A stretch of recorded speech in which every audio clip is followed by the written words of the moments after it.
going to show you a pouring activity. In this case, this is dry pouring. We can use different things.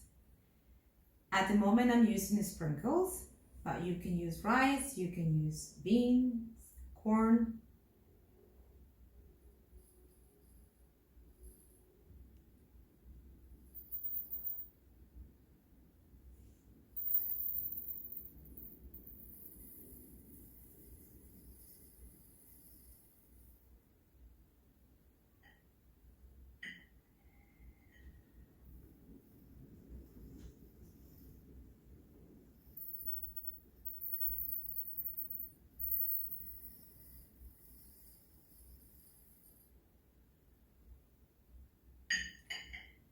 This dry pouring exercise, we can also combine it with water.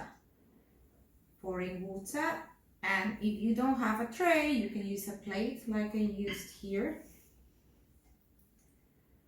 Now we can use different sizes of glasses or cups. For example, here I have different sizes of cups that you can use. The smaller the cup or glass, it is a bit more challenging for the child. So we have, here we have 2 glasses and I have a sponge to clean any spills.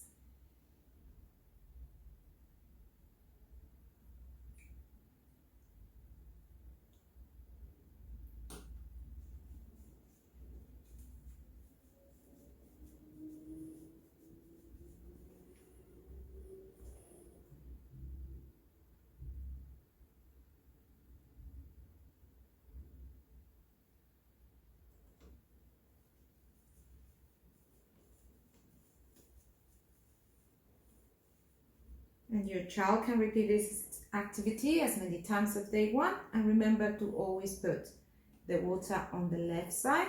You can use food coloring or it can just be plain water. Thank you.